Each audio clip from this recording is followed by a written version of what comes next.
Welcome to another episode of Wake Up and Dream. We are so glad you are here.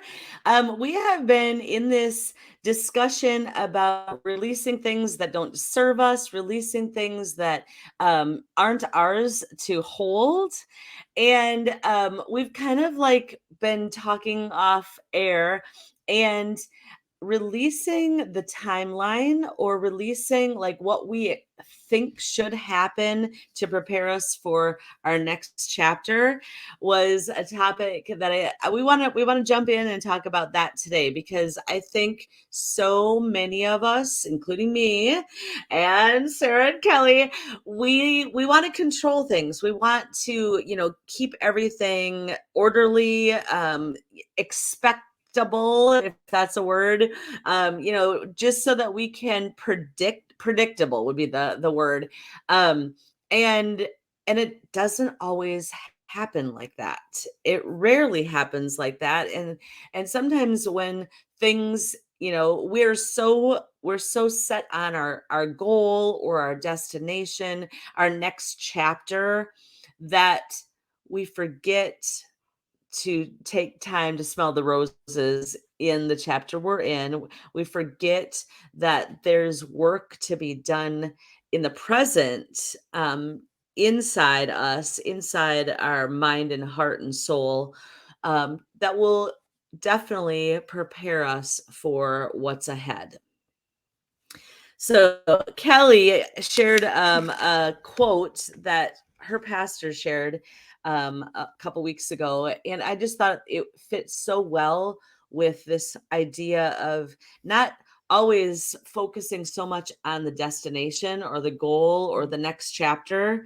Like if you have kids, you're like, if they could only get to be two where they can walk and talk, and then they're two, and then you're like, oh my gosh, they got a voice and that all they do is back talk. It's like this wishing for the next chapter, but not really enjoying and finding purpose in the current chapter. So Kelly, what was that quote that your pastor shared?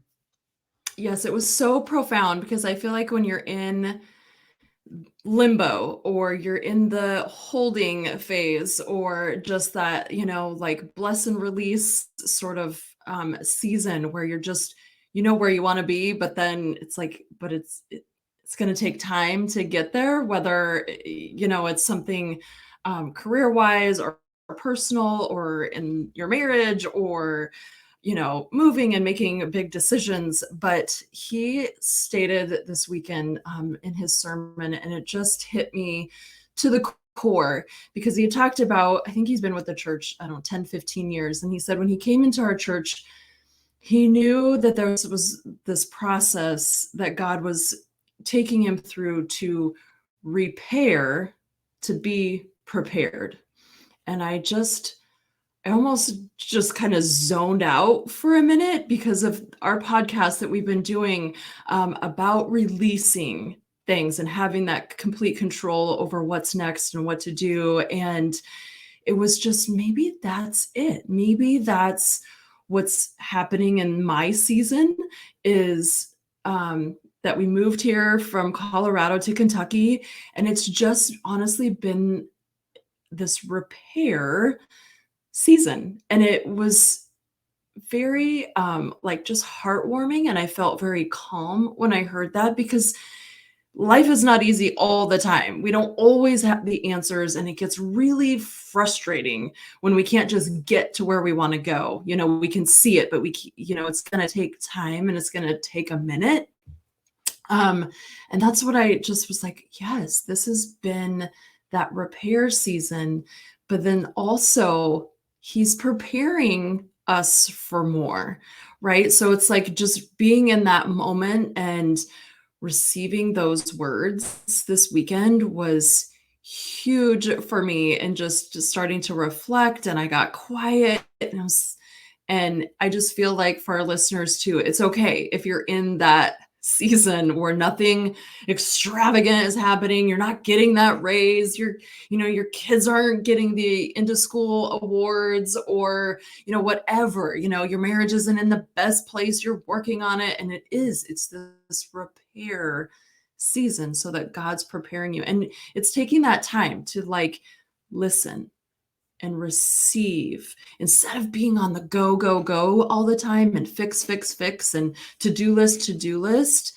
Take the time if you need it to serve yourself and to just listen and get quiet to prepare for what's coming because we don't know what's coming. And I want to get excited about what's coming, but sometimes you just need that portion of time where it's just wait a second, repair and prepare. You know what's interesting is this concept can be applied to both like longer term goals and visions, but also, Lisa, when you were talking about the kid thing, it could be applied to like shorter term things as well.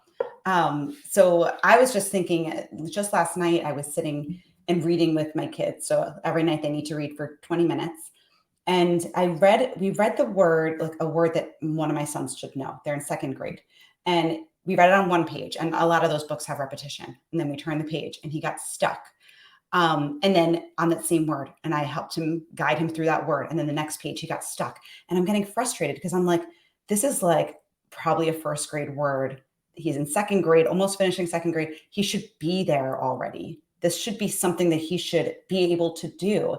And I'm passing judgment. And I'm not like getting frustrated outwardly. I'm just helping him and kind of noticing.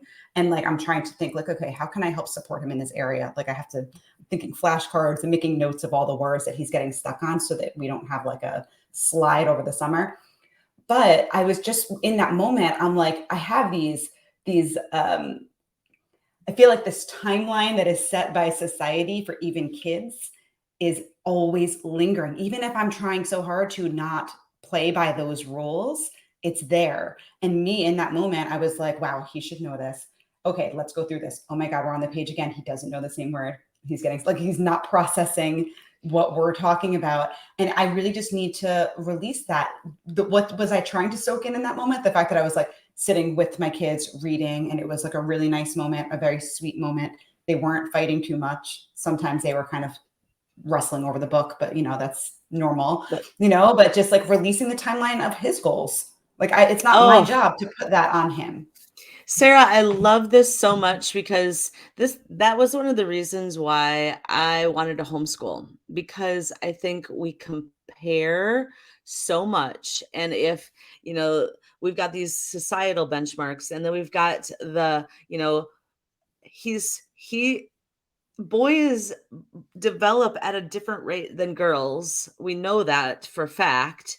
And, we put so much pressure on ourselves, on our kids to, be sure that we're at these academic and, yes, there's the pendulum and, the parents that maybe, should care more, but most parents are caring so much for their child's well-being and their progress and their achievements and their academic success that like just take a breather. I was thinking as you were saying about academic stuff.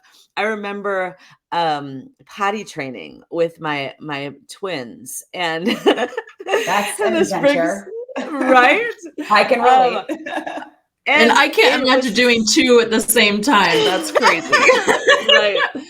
But it was so it was like to analyze now, to look back and go, I put so much pressure on them, the treats and all the things, everything was focused on that.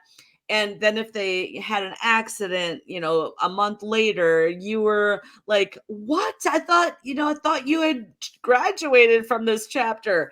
And one mom said to me, you don't see kids going into kindergarten wearing diapers. They'll figure it out. And in that moment, it was like, you're right. Like if they don't figure out this potty training thing, if it takes it longer than what I want, it's okay. Same with reading and other things. Like, they're going to figure it out. That's The- just how yeah, it I think goes. I think the most important thing in all of these things, Lisa, I love that you brought that into it because I felt the same. I don't know why we do this to ourselves, but I love the fact that you're like looking forward. This is going to be a non-issue. That's right. Like struggling on that one word, next year he's going to know that word and it's not an issue. But I'm sitting there and I'm like, okay. And I just feel like the judgment kind of passes over you. Like, how could I be doing better? What could I be doing? Nothing. He's right where he needs to be. Release the timeline of what we expect that should happen or where they should be. And it's like everything just it's a release. Everything just gets a little bit easier. And I'm so thankful for this conversation because like I seriously after last night I was like trying to think how can I'm still going to do my things to support him. But it's like so funny how you guys bring up I didn't even know what the topic was today and you're bringing this up and I'm like I needed to hear this. I needed this reminder. So I I love thank it. you both so much for like crafting this topic because it is just so timely. I know I love it. releasing Love the it. timeline on everything in your life is like so important, right? Because I remember even in like late college, like, oh, everybody is getting married, right? Like, I should be married by now, or I should be starting my family by now. I should be working a job, using my design degree. I should be, doing this. I should be getting a raise. I should be making more friends by now. I should be all the things.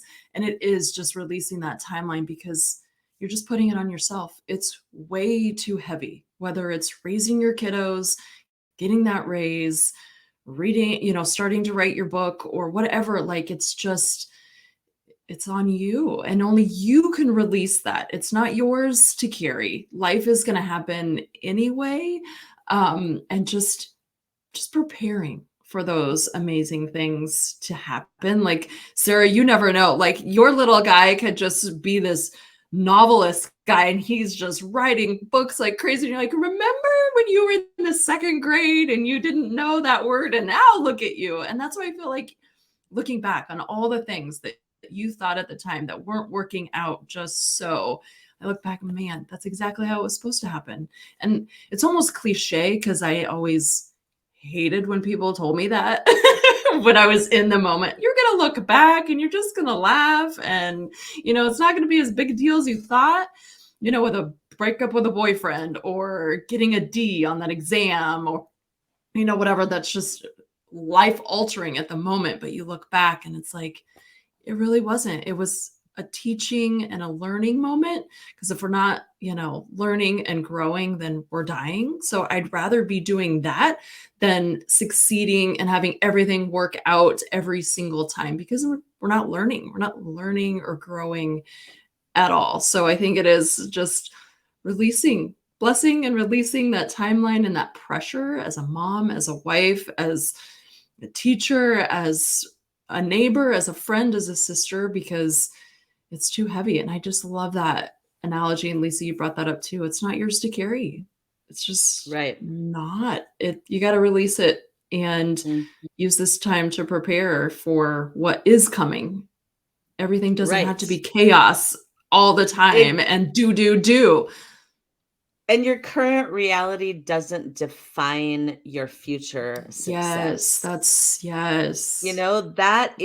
That's really, I think, where people get stuck thinking, oh my gosh, like this is disaster, or, I'm never going to get this, or, I just feel like I just want to be in chapter 2 or chapter 37 and I'm stuck here in this chapter. And the attitudes that come in when we feel stuck are defeat, discouragement, right? They're not attitudes that are even going to propel us to get to our next chapter because we just sit and spin in that discouragement, that self-pity, if you will. And that's for me the time I was trying to listen to you too, and I was thinking, when we put all that pressure on ourselves, on our kids, on the timeline, it's all about outward focus. We're always thinking about how we're comparing ourselves to society, to the other kids in the classroom, the other people in our lives that are getting married before us, all of the things, right? We're comparing, and it's all outward focus. But when we really release the timeline, it allows us to go inward. It allows us to introspect, to reflect, to go, oh, yeah, this chapter isn't fun. I'm not enjoying this part about it.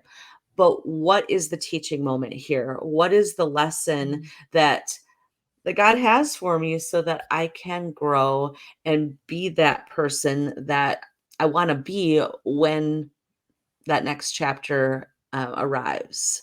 So it's so much of that inner work. And Sarah, I just saw the shift in you. It's just so beautiful because your outward focus was on, the pressure that you're putting on yourself. He's what flashcards can I make? Da da da da. And that's, I mean, yeah, still do all those things. But what I felt was pressure, right? Oh my gosh, this is the third time he's still stumbling on the same word. And what the heck? Like, why is this happening? And trying to analyze it and spinning in this, oh my gosh, what if he doesn't ever learn this word? And what if he, the what ifs of the fears that just so creep in, whether it's our child or whether it's our own life, someone we love. And I saw in you today, or heard it even in your voice, a shift of, oh yeah, he'll get it. Like, I would just want to enjoy sitting there with him. And so what if I have to say and remind him what the word is 5, 6, 7 times? It doesn't matter, because my job is to love him and to assure him that I'm here for him. And that is a And totally different feeling. yeah, and I'm thinking, as this is all happening live, you guys are like getting the thoughts as they're coming to me here. If I add pressure to this situation, like the goal here, for everyone when you're reading with a child is to have that child feel safe, feel happy, enjoy this time together, enjoy reading. Like if they're stumbling on words, but they're still having fun, they're going to keep picking up that book. So it's not so much about like focusing on like, can I get this word right? If I put pressure on him and I make him feel shame for not getting that word on that third page, he's not going to want to read. That's a whole bigger issue.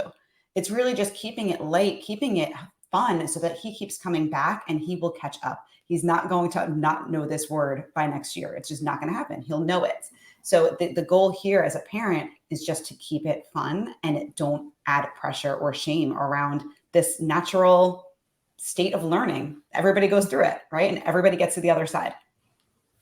And keeping it fun, Sarah, that's perfect for even us as adults. Like, I love that. I just was like, as you were saying, yes, just like have fun. I'm almost 43 years old. And it's like, where's the fun? Like, let's start creating fun all the time. It doesn't have to be, oh my gosh, making the mortgage payment and just drama of this. And oh my gosh, we can't do that. And are we going on a summer trip? And is my little boy going to read? And, it's like, oh my gosh, like have fun, make it fun. Like we are trying to do for our kiddos every single day, to enjoy life and to set goals and life lessons and, preparing for the future and what's to come. Because if we don't stop to smell the roses and, take those moments, we're going to miss those little times with our kids, and even in our marriages, or, with our friend at a coffee date. If all we can do is complain and about life, are you really sitting there with her enjoying and, her conversation and what she's talking about? Like, be in the moment. It's so important. Stop and smell the roses. Even now, I'm just taking in this conversation that how thankful I am about just how far we've come as Wake Up and Dream, and the three of us together providing, this amazing platform for other women to jump in and listen to our real life stories, what we all three of us have struggled with, and how we're repairing ourselves to prepare for what's coming, things that we know that are coming and things that we don't even know that are going to be amazing surprises and blessings in the future. And that's what I love. I love this community. I love having our Facebook group, Wake Up and Dream, that all of us women, can collaborate and share ideas and stories. And so I hope this episode was helpful, even to one listener. Like, I just want to be able to touch one person every time in every episode to just start thinking again, taking that extra time for yourself, because you're worth it. You are amazing, you are loved, and you deserve all the blessings and all the success. But it's important to sit in the time to prepare for all the things to come. So thanks again for joining us in this episode. Until next time, wake up and dream.